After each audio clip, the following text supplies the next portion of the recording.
Have you ever felt like your mind is a chaotic whirlwind, spinning with thoughts, worries, and memories that just won't let you go?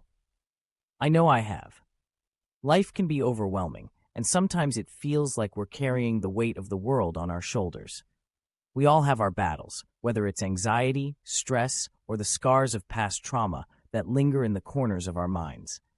But what if I told you there's a powerful tool that can help us heal those psychological wounds? That tool is meditation. Now, I know what you might be thinking. Meditation? Really? Isn't that just sitting in silence and trying not to think? Well, yes and no. Meditation is so much more than that. It's a practice that invites us to turn inward, to explore the depths of our minds and hearts, and to find a sense of peace amidst the chaos. It's about cultivating awareness, compassion, and understanding for ourselves and the experiences that have shaped us. Let's start by talking about what meditation does for our minds. When we meditate, we create space between our thoughts and our reactions. Imagine your mind as a busy highway, cars zooming by, honking, and creating a ruckus. Now picture stepping onto the shoulder of that highway, watching the traffic without getting swept away by it. That's what meditation allows us to do. It gives us a moment to observe our thoughts without judgment, to acknowledge them, and then to let them pass. This practice can be incredibly liberating, especially when we're dealing with painful memories or overwhelming emotions. Research shows that meditation can actually change the structure of our brains. It can increase gray matter in areas associated with emotional regulation and self-awareness, while reducing the size of the amygdala, the part of our brain responsible for the fight-or-flight response. This means that over time, meditation can help us respond to stress and anxiety in healthier ways. We become less reactive and more resilient, allowing us to face our psychological wounds with a sense of calm and clarity. But let's get real for a moment. Healing isn't linear. It's messy, complicated, and often feels like 2 steps forward and 1 step back. When we sit in meditation, we may encounter uncomfortable feelings.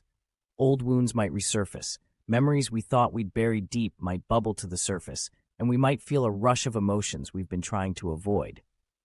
This can be daunting, but it's also an essential part of the healing process. By facing these feelings head-on, we give ourselves the opportunity to process them, to understand them, and ultimately to release them. Think of meditation as a safe space where we can sit with our pain without judgment. We can observe our thoughts and feelings as if they're clouds drifting across the sky. Some days, those clouds might be dark and heavy, while other days, they might be light and fluffy. The key is to remember that we are not our thoughts. We are the sky that holds them. This perspective shift can be incredibly empowering, allowing us to detach from our pain and view it as a part of our journey rather than our entire identity. Another beautiful aspect of meditation is its ability to cultivate self-compassion. Many of us are our own harshest critics. We replay our mistakes, berate ourselves for our shortcomings, and hold on to guilt and shame like a badge of honor.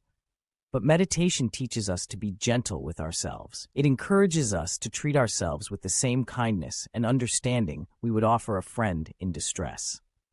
When we practice self-compassion, we create an environment where healing can flourish. We learn to forgive ourselves for our past actions, to accept our imperfections, and to embrace our humanity. And let's not forget about the power of mindfulness, which is closely tied to meditation. Mindfulness is the practice of being present in the moment, fully engaged with our thoughts, feelings, and surroundings. It's about tuning into our bodies and noticing when we're feeling stressed or anxious. When we practice mindfulness, we can catch ourselves before we spiral into negative thought patterns or emotional overwhelm. Instead of getting lost in the chaos, we can ground ourselves, take a deep breath, and remind ourselves that we are okay, right here and right now. Now, I want to share a little personal story. A few years ago, I was going through a particularly rough patch. I was grappling with anxiety in the aftermath of a difficult breakup.